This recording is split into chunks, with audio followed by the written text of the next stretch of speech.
जय हिंद। स्वागत है आप सभी का। आज का सेशन स्टार्ट करते हैं और देखते हैं पहला क्वेश्चन।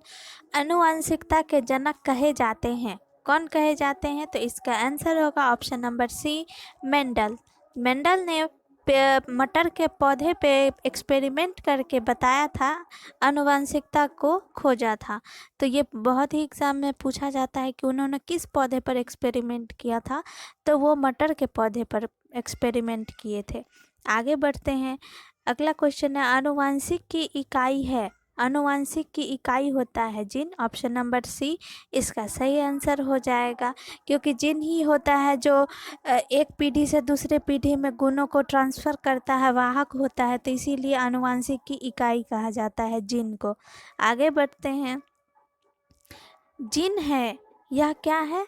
यकृत का एक भाग है, आरएनए का एक भाग है, क्रोमोसोम का एक भाग है, या डीएनए का एक भाग है? तो इसका सही आंसर हो जाएगा ऑप्शन नंबर डी, डीएनए का एक भाग है। डीएनए पर डीएनए में ये क्या होता है? जीन होता है। ये देखिए डीएनए का ये संरचना होता है, जिसमें कि एक शुगर फॉस्फेट बैकबोन होता है, ये दो होता है, ये हेलिक्स होता है, डबल हेलिक्स के मॉडल में होता है। और इसमें बेस पेयर होता है एडेनिन और थाइमिन, और एक होता है साइटोसिन और गुआनिन। इसमें याद रखेंगे कि ये जो डीएनए का संरचना होता है, एडेनिन और थाइमिन दोनों हमेशा एक पेयर बनाता है, और साइटोसिन और गुआनिन दोनों हमेशा एक पेयर बनाता है। तो ये सीढ़ी नुमा संरचना, ये अल्टरनेट करके बस यही दोनों, ये जो बेस होता है तो इसका संरचना होता है। तो इसी से डीएनए का निर्माण होता है, यही डीएनए का संरचना है। तो आगे बढ़ते हैं। जिन शब्द किसने बनाया था? जिन शब्द बनाया था, ऑप्शन नंबर बी, डब्ल्यू.एल. जोहानसन ने बनाया था। और ये आपका पूछा गया है एसएससी के 2007 के एग्जाम में। तो जीन का शब्द कौन बनाया था? डब्ल्यू.एल. जोहानसन ने। अगला क्वेश्चन, निम्नलिखित में से कौन सा रोग आनुवांशिक है?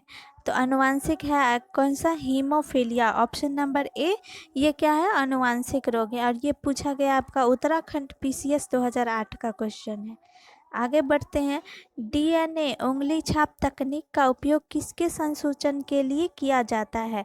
तो इसका सही आंसर हो जाएगा ऑप्शन नंबर बी, विवादित जनकता। तो डीएनए फिंगरप्रिंट जो होता है, उंगली छाप तकनीक, जिससे ये पता किया जाता है कि किस बच्चे का पिता कौन है। तो इसका सही आंसर हो जाएगा बी। और ये देखिए, ये फिंगरप्रिंट का है, संरचना दिया गया है। कैसे यहाँ पे डीएनए का संरचना देख सकते हैं फिंगरप्रिंट से, जिससे जान सकते हैं। अगला क्वेश्चन है, गुणसूत्र में होते हैं, गुणसूत्र में होता है। इसका सही आंसर हो जाएगा ऑप्शन नंबर सी, डीएनए और प्रोटीन होता है। तो गुणसूत्र होता है डीएनए, यहाँ देखिए गुणसूत्र होता है, ये क्रोमोसोम है, इसके अंदर में, इसके अंदर में यहाँ पे डीएनए है बना हुआ। तो क्रोमोसोम में डीएनए होता है। ये रहा क्रोमोसोम का संरचना है। ये क्रोमोसोम सेल में होता है, और सेल में यह क्रोमोसोम ये एक्स के आकार का होता है, और इसके अंदर इस तरह से पूरा डीएनए भरा हुआ होता है, डीएनए का चेन होता है। तो ये रहा, ये पूछा गया आपका एसएससी 2011 के क्वेश्चन में।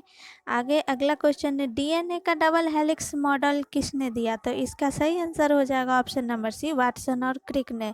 जो डीएनए का डबल हेलिक्स मॉडल दिया, इन्होंने ही बताया था कि इसका जो ये चेन टाइप का जो होता है, ये संरचना इन्होंने, वाटसन और क्रिक ने ही बताया था।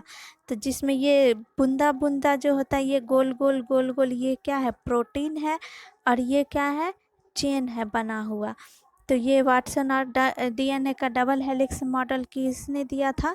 वाटसन और क्रिक ने दिया था। कब दिया था? 1953 में इन्होंने ये मॉडल दिया था। इसके लिए इनको 1962 में इनको नोबेल पुरस्कार भी मिला था, क्योंकि डीएनए बहुत ही ज़्यादा इम्पॉर्टेंट होता है हमारे शरीर में, आनुवांशिक में, तो इसीलिए इन्हें ये नोबेल पुरस्कार दिया गया था। तो और ये एग्ज़ाम आपका पूछा गया है आरआरबी 2005 के एग्ज़ाम में। आगे बढ़ते हैं। एक सामान्य मानव शरीर कोशिका में गुणसूत्रों की संख्या कितनी होती है? तो गुणसूत्रों की संख्या होती है आपका 46, और 23 जोड़ा, जोड़ा में पूछा जाए तो 23 जोड़ा, और संख्या पूछा जाए तो 46। और ये आपका पूछा गया है एसएससी 2011 के एग्ज़ाम में। तो यहाँ पे देखिए, ये मेल है और ये फीमेल है, जिसमें कि क्या होता है, जो 22 जोड़ा होता है, 22 जोड़ा वो पूरा सेम होता है। देखिए एक्स एक्स एक्स करके ये दोनों सेम है। और ये लास्ट का जो 23वां जोड़ा होता है वो अलग होता है, वो मेल में एक्स और वाई हो जाता है और फीमेल में एक्स और एक्स हो जाता है। तो जो सेम होता है उसको जो समान के कहते हैं। तो इसमें पूछा जाता है कितना समान होता है, कितना क्रोमोसोम, कितना गुणसूत्र, तो 44 समान होता है, जो 2 होता है वो अलग अलग होता है मेल और फीमेल।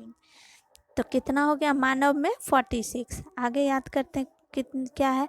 नवजात शिशु के लिंग का निर्धारण किसके वंशागत हुए गुणसूत्र द्वारा किया जा सकता है? तो लिंग का निर्धारण वो होता है हमेशा ही पिता के गुणसूत्र से होता है, क्योंकि अभी हम देखे थे कि 22 जोड़ा जो होता है, 22 जोड़ा जो गुणसूत्र होता है वो दोनों में समान होता है, और लास्ट का जो होता है 23वां जोड़ा वो पिता में होता है एक्स वाई और माता में होता है एक्स एक्स। तो ये जो वाई है, ये जो वाई गुणसूत्र होता है यही लिंग का निर्धारण करता है बच्चे में कि वह लड़का होगा या लड़की होगा। तो इसीलिए हमेशा ब्लेम किया जाता है कि महिला के कारण ये लड़का होता है या लड़की होता है, लेकिन ऐसा नहीं है। हमेशा ही ये पुरुष के गुणसूत्र से निर्धारित होता है कि नवजात जो होगा उसका वो लड़का होगा या लड़की होगा। तो आई होप आप सभी को समझ में आया होगा। आज का क्वेश्चन हम यहीं पे ख़त्म करते हैं, आज का सेशन हम यहीं पे ख़त्म करते हैं। आप सभी को अगर अच्छा लगे तो प्लीज़ वीडियो को लाइक कीजिएगा, शेयर कीजिएगा और सब्सक्राइब कीजिएगा। Thank you.